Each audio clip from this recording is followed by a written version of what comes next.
ஆதியாகமம் 39:11. இப்படி இருக்கும்போது ஒரு நாள் அவன் தன் வேலையை செய்வதற்கு வீட்டிற்குள் போனான். வீட்டு மனிதரில் ஒருவரும் வீட்டில் இல்லை. அப்பொழுது அவள் அவனுடைய வஸ்திரத்தை பற்றி பிடித்து என்னோட செய்யணி என்றார். அவனோ தன் வஸ்திரத்தை அவள் கையிலே விட்டு வெளியே ஓடி போனான்.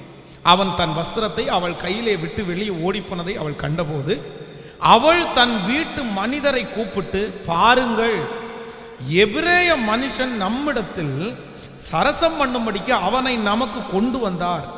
அவன் என்னோடே சயனிக்கும்படிக்கு என்னிடத்தில் வந்தான். நான் மிகுந்த சத்தமிட்டு கூப்பிட்டேன்.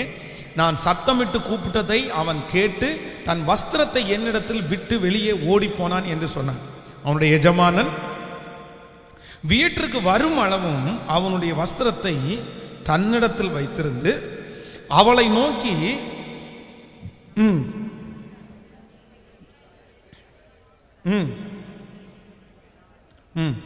அப்பொழுது நான் சத்தமிட்டு கூப்பிட்டேன். அவன் தன் வஸ்திரத்தை என்னிடத்தில் விட்டு வெளியே ஓடி போனான் என்றார். நன்றாய் கவனிங்கள். இந்த சம்பவம் நமக்கு எல்லாருக்கும் தெரிந்த சம்பவம். இப்பொழுது இந்த யோசேப்பினுடைய வாழ்க்கையில் ஒரு நெருக்கமான ஒரு சூழ்நிலை பாருங்க. இவன் செய்யாத தவறுக்காக அவன் மேலே ஒரு பெரிய பழி சொல்லி அந்த வஸ்திரத்தை தன்னுடைய கையில் வச்சிருந்து தன்னுடைய கணவனாரிடத்தில் கொடுத்து ஒரு பெரிய பனிஷ்மெண்ட், எல்லாருக்கும் முன்னாடி ரொம்ப அவமானமான ஒரு வாழ்க்கை அவனுக்கு வருது. ஆனால் இவனால் எதிர்த்து பேச முடியாது. பெரிய இடம் அது, நிரூபிக்கிறதுக்கும் எந்த சாத்தியங்களும் இல்லை, யாரும் அவன் கூட இல்லை. ஆனால் வேதம் சொல்லுது, இந்த யோசேப்பு அந்த இடத்துல ரொம்ப ஞானமாக நடக்கிறாரு. என்ன அப்படின்னா, நம்மளை தப்பா நம்ம மேலே பழி சொல்லி நம்மளை சிறைச்சாலைக்குள்ளே போட்டாங்க. இனி அவங்கள பழி வாங்கணுன்ற எண்ணம் நமக்கு வந்துடக்கூடாது. நம்ம என்ன வேலைக்கு வந்தோமோ அந்த வேலையை செஞ்சுட்டு போகணுன்ற ஒரு ஞானம் உள்ள இருதயம் வந்துருச்சு.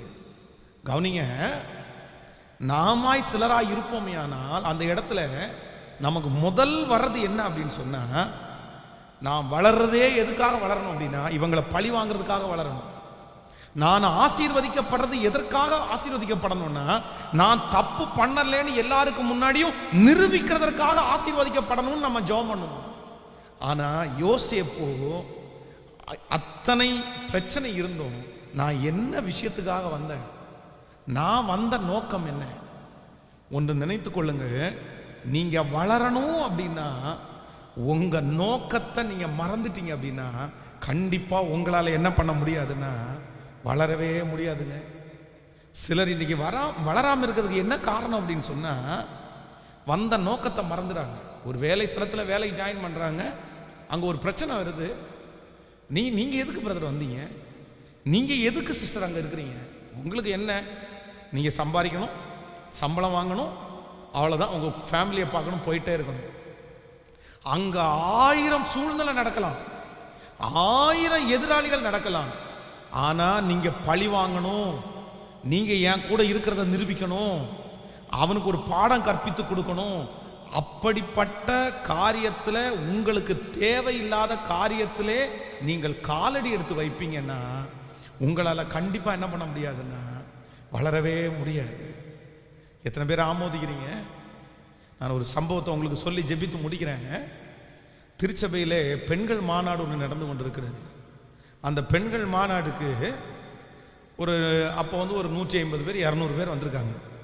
எல்லாருக்கும் சாப்பாடு அரேஞ்ச் பண்ணியிருக்கிறேன். சர்ச்சில் வச்சு சாப்பாடு கொடுக்க முடியாது, சர்ச்சில் ப்ரேயரும் நடத்திட்டு சாப்பாடு கொடுக்குற அளவுக்கு இடம் இல்லை. அதனால ரோட்டில் சைடில் ஒரு வீட்டில் பெர்மிஷன் கட்டு சாமியானா போட்டிருக்கிறோம்.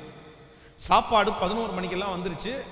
சாப்பாடு எல்லாத்தையுமே அந்த சாமியானாவுக்குள்ளே வைக்கிறதுக்கு சொல்லிட்டேன். எல்லாம் வச்சுட்டாங்க, எல்லாம் வந்துருச்சு. திடீர்னு இன்னும் சாப்பாடு கொடுக்கறதுக்கு ஒரு மணி நேரம் இருக்குது. பிரச்சனைக்கு வர்றாங்க. இல்லை, யார்கிட்ட கேட்டு சாமியானா போட்டிங்க அப்படின்னு. ரோட்டில் சைடில் சாமியானா போடுறதுக்கு யார்கிட்டையும் கேட்க வேண்டியது இல்லை. ஆனாலும் அந்த ரோட்டுக்கு பக்கத்தில் இருக்கிற அந்த வீட்டில் நான் பெர்மிஷன் கேட்டேன், அவங்க போடவும் சொல்லிட்டாங்க.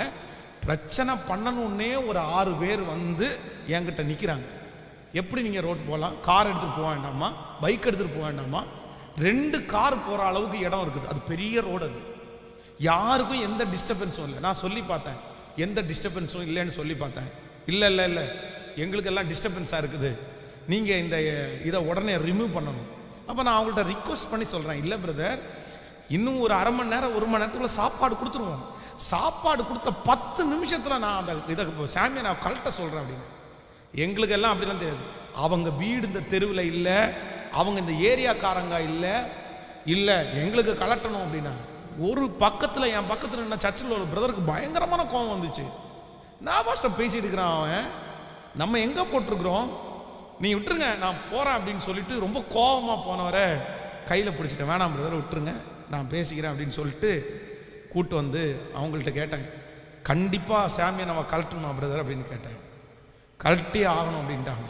சரி 5 மினிட்ஸ் வெயிட் பண்ணுங்க அப்படின்னு சொல்லிட்டு சாமியானா போட்டவரை ஃபோன் பண்ணி வர சொல்லி சாமியானாவை கலட்ட சொல்லிட்டு ஆப்போசிட்டில் இருக்கிற மண்டபத்தினுடைய ஓனர் இடத்துல போய், பக்கத்தில் தான் அவர் இருக்கார், அவர்கிட்ட போய் இந்த மாதிரி எனக்கு கொஞ்சம் நான் வாடகை கொடுத்துட்றேன், சாப்பிட்றதுக்கு மட்டும் கொஞ்சம் இடம் கொடுக்க முடியுமான்னு கேட்டேன். வாடகை கொடுத்துருங்க, இடத்த எடுத்துக்கங்கன்ட்டாங்க. இந்த சாப்பாடெல்லாம் அங்கே ஷிஃப்ட் பண்ணிவிட்டு எல்லாரையும் மதியானம் சாப்பிட வச்சு கொண்டு வந்துட்டேன். அது முடிஞ்சிருச்சு. அந்த இடத்துல சண்டை போடுறதுனுடைய உரிமை எனக்கு, நான் நினைச்சா வாக்குவாதம் பண்ணலாம், நீ யாருன்னு கேட்கலாம். அப்படி கேட்டா எது தடைப்படும் தெரியுமா? இங்க நடக்கிற ஜபத்தில் நான் கான்சன்ட்ரேட் பண்ணியிருக்கவே முடியாது, நான் செய்தி கொடுத்துருக்க முடியாது. 150 பேரும் வீணா ஒரு வார்த்தையும் இல்லாம தான் போகணும். அது பெரிய சலசலப்பை கொண்டு வரும். பணத்தை கொடுக்கிறவர் கர்த்தர், மண்டபத்துக்கு வாடகை கொடுக்கறது கர்த்தர். அவர்கிட்ட ஜெபம் பண்ணுவோம், அவர் தருவார், ஆட்களை எழுப்புவார். நம்ம வந்த வேலை என்ன, அதை முடிச்சிருவோன்னு அன்னைக்கு ஒரு தீர்மானம் எடுக்கிற ஞானத்தை கர்த்தர் கொடுத்து அன்னைக்கு அப்படி பண்ணோம். ஆனால் ஒரே வருஷத்துக்குள்ள பிரச்சனை பண்ணவங்க தான் காணாம போனாங்களே தவிர, நம்மளை கர்த்தர் இன்னைக்கும் இந்த இடத்துல நிலைப்படுத்தி வளர்த்தி ஆசீர்வதித்து நம் தலையை உயர பண்ணியிருக்க தான் செய்கிறார். நான் உங்கள்கிட்ட சொல்ற வேலை என்னன்னா, நீங்க என்ன வேலைக்காக பிரதர் போனீங்க, நீங்க என்ன வேலைக்காக சிஸ்டர் போனீங்க, உங்களுக்கு அந்த இடத்துல என்ன வேணும்? நீங்க பிரச்சனை பண்ண தான் போனீங்களா, நீங்க வாக்குவாதம் பண்ண தான் போனீங்களா, நீங்க சண்டை போட போனீங்களா, நீங்க நிரூபிக்க போனீங்களா? யோசேப்பு அவன் என்ன நினைக்கிறானா, நான் வந்த நோக்கம் இது இல்லப்பா, என் மேல நீங்க தப்பா சொன்னீங்க, இல்ல நான் உன்னை நிரூபிக்கணும்னு நினைச்சேன், எனக்கு அதுக்கே 5 வருஷம் சரியா போயிடும். எனக்கு வந்த வேலை, கர்த்தர் எனக்கு ஒரு பெரிய பொறுப்பை என் கையில கொடுக்க போறாரு. நான் உனக்கு சொல்ல வேண்டிய அவசியம் இல்லை, நான் நிரூபிக்க வேண்டிய அவசியம் இல்லை. ஆண்டவர் என் கூட இருந்தாருன்னா நான் தப்பு பண்ணலன்னு உன் வீட்டில் வந்து கதவை தட்டி கர்த்தரே சொல்லுவார். அந்த ஒரு பெரிய ஃபெய்த். ஆண்டவருடைய பிள்ளையே, உங்களுக்காக வழக்காடுகிற ஒரு கர்த்தர் இருக்கிறாரு. ஆண்டவரே நீங்க நீதிமான் என்று சொல்ல வைப்பார், நீங்க அவர் பிள்ளை என்று சொல்ல வைப்பார். நீங்க கலங்க வேண்டாம், நீங்க பயப்பட வேண்டாம். நீங்க அந்த இடத்துல நினைக்க வேண்டியது ஒண்ணு என்ன அப்படின்னா, நான் வந்த வேலை என்ன, நான் வந்த வேலை என்ன? அதான் தேவையற்ற வழக்கிலே தலையிடுகிறவன் நாயினுடைய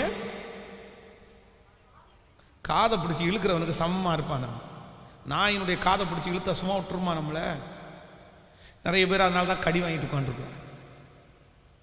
சும்மா போற ரோட்டில் போற நாயினுடைய காதை பிடிச்சி இழுத்து கடி வாங்கினதான் மிச்சம். நான் சொல்றேன், நம்ம ஏன் போய் காதை பிடிச்சி இழுக்கணும், நம்ம ஏன் கடி வாங்கணும் அப்படின்னா உங்களுக்கு புரியணும். அடுத்தவன் பிரச்சனை, நம்ம ஏன் தலையிடணும், நம்ம ஏன் திட்டு வாங்கணும்? நம்ம வந்த வேலை என்ன, உங்க ஆஃபீஸில் நீங்க போன வேலை என்ன சிஸ்டர், அதை கரெக்டாக பார்த்து அதை வந்துட்டோமா, அதை செஞ்சிட்டோமா, ஆண்டவர் உங்க பட்சத்திலேயே இருப்பார். ஹல்லேலூயா. இன்னைக்கு 3 காரியத்தை உங்களுக்கு சொன்னேன். நீங்க வளரணும்னா நம்பர் 1 ஃபர்ஸ்ட் என்ன பண்ணணும் அப்படின்னா சொல்லுங்க, கற்றுக்கொள்ளணும். நம்பர் 2 ரெண்டாவது, உங்களுக்குள்ள என்ன வேணும் அப்படின்னா, ஒரு நிமிஷம் இல்லை, எப்போ உங்களுக்குள்ள என்ன இருக்கணும்னா தரிசனம்னு ஒன்று உங்களுக்குள்ள பற்றி எரிஞ்சிட்டே இருக்கணும். அது தீ மாதிரி எரிஞ்சிட்டே இருக்கணும். நம்பர் 3 மூணாவது, தேவையற்ற எந்த விஷயத்துலையும் நீங்கள் தலையிடக்கூடாது. உங்களுக்கு என்ன விஷயமோ அந்த விஷயத்தை மட்டும் நீங்கள் பண்ணணும். நீங்கள் போன நோக்கத்தை மட்டும் சரியாய் நீங்கள் காத்துக்கணும். அந்த நோக்கத்துக்கு டிஸ்டர்பன்ஸாக எது வந்தாலும் அதில் நீங்கள் கவனமாக இருந்து அதை டீல் பண்ணணும். நான் வந்த நோக்கம் எது, அந்த நோக்கத்தை நீங்கள் என்ன பண்ணக்கூடாதுன்னா மறந்துடவே கூடாது. ஆமோதிக்கிறீங்களா? அப்படி இருப்பீர்களே ஆனால் வெகு சீக்கிரத்தில் பெரிய உயர்வை பார்ப்பீர்கள். ஆண்டவர் சொல்றார், நான் உன்னை தூளிலிருந்து நான் உன்னை உயர்த்துவேன். நான் உன்னை தூளிலிருந்து உயர்த்துவேன். நீங்கள் சாம்பல்ல கடந்தாலும் என் கர்த்தரால உயர்த்துறதற்கு. ஆமேன். பாஷா ராஜாவை தூளிலிருந்து கர்த்தர் உயர்த்தி அவ்வளோ பெரிய ராஜாவா நிறுத்த முடியும்னா நம்மையும் தூளிலிருந்து கர்த்தரால உயர்த்த எல்லாரும் எழுப்பி நிற்கலாம் கர்த்தர் சமூகத்தில். இந்த வார்த்தையை நான் நம்புறேன் ஆண்டவர், இந்த வார்த்தையை நான் விசுவாசிக்கிறேன் ஆண்டவரே, இந்த வார்த்தை எனக்குரியது. சொல்லுங்கள், சத்தத்தை உயர்த்தி சொல்லுங்கள், ஆண்டவர் இந்த வார்த்தை எனக்குரியது. நான் தான் தூளில் கிடக்கிறேன், எங்க குடும்பம் தான் தூளில் கிடக்கிறது. தூளில் இருக்கிற எங்களை எடுத்து சிங்காசனத்தில் உயர்த்த வல்லவர்.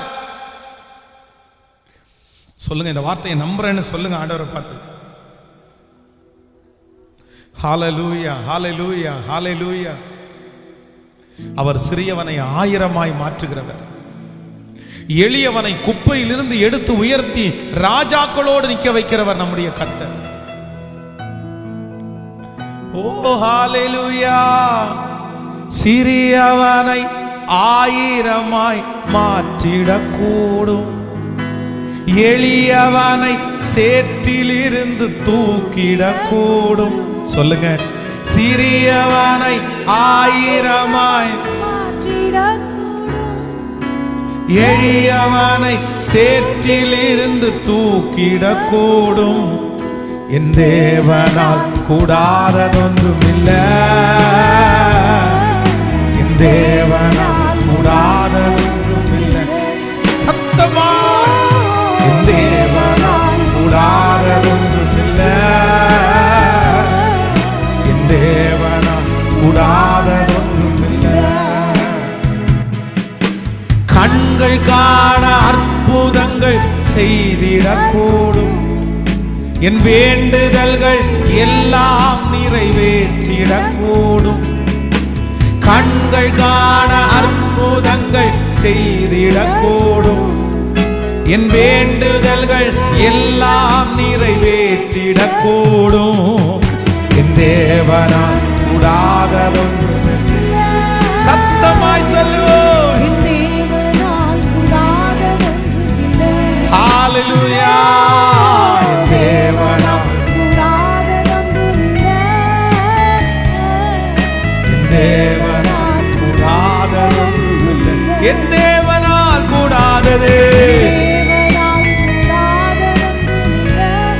ஓ, தேவனால் ஒரு விசை கூட எல்லாரும் சொல்லுவோம், சிறியவனை 1000 சிறியவனை 1000 மாற்றிடக்கூடும், எளியவனை சேற்றிலிருந்து தூக்கிடக்கூடும். சிறியவனை 1000 மாற்றிடக்கூடும், எளியவனை சேற்றிலிருந்து தூக்கிடக்கூடும். என் தேவனால் இயேசுவே, தேவனால் நீ நல்லவர், நீ நல்லவரப்பா. சத்தமா சத்தமா நம்பிக்கையோட என்ன உயர்த்துறதுக்கு உங்களால முடியும். என் தேவைகளை சந்திக்கிறதற்கு என் தேவனால், தேவனால் கூடாததொன்றுமில்லை. அப்பா தேவனால் கூடாததொன்றுமில்லை. ஹல்லேலூயா. விசுவாசிக்கிறோமா, நம்புறோமா? அதான் ஆண்டவர் தீர்க்கதரிசியை அனுப்பி சொல்றாரு, பாஷா நான் உன்னை எங்கிருந்து உயர்த்தினேன் அப்படின்னு சொன்னா, உன்னை தூளிலிருந்து நான் உன்னை உயர்த்தினேன், நான் உன்னை தூளிலிருந்து உயர்த்தினேன். ரூத்தை குறித்து வேதம் சொல்லுது, நகோமியே கூட அந்த பட்டணத்துக்குள்ள என்ட்ராகும் போது அவளுக்கு ஒன்றும் இல்லை. அவங்க வாழ்க்கை எப்படின்னா தூள் மாதிரி தான் இருந்துச்சு, ஒரு நம்பிக்கையும் இல்லை, ஒருத்தருடைய பிக்சர்லையும் அவங்க இல்லை. ஆனா அந்த ரூத்தை கர்த்தர் ஆசீர்வதித்து அந்த பட்டணத்திலே இருக்கிற பெரிய மனுஷனாகிய போவாஸ் அவனுக்கு மனைவியாக்கி அந்த பட்டணத்தினுடைய நிலத்திற்கு சொந்தக்காரியா கர்த்தர் மாற்றலையா? நம்மளை மாற்ற மாட்டாரா? சத்தமா சொல்லுங்க, நமக்கு செய்ய மாட்டாரா? உங்களுக்கு செய்ய மாட்டாரா? உங்க அப்பா இல்ல, உங்க அம்மா இல்ல, இயேசு செய்வார். ஆண்டவரால செய்ய முடியும், ஆண்டவரால நம்மளை உயர்த்த முடியும். இன்னைக்கு தூசியில கிடக்கிற உங்களை கர்த்தர் எடுத்து கோபுரத்துல வைக்கிறதற்கு ஆண்டவரால முடியும். இன்னைக்கு கீழே கிடக்கிற உங்களை எடுத்து அலங்கரிக்கிறதற்கு ஆண்டவரால முடியும். நன்றாய் ஆமே சத்தம் ஆமோதிக்கிறேன், ஆமோதிக்கிறேன், ஆமோதிக்கிறேன்.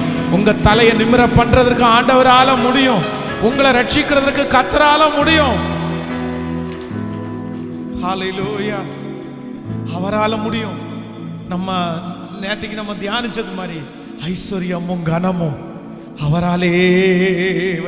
எவரையும் மேன்மைப்படுத்தவும் பலப்படுத்தவும் கர்த்தருடைய கரத்தினாலே, கர்த்தருடைய கரத்தினாலே ஆகும். ஆமென்.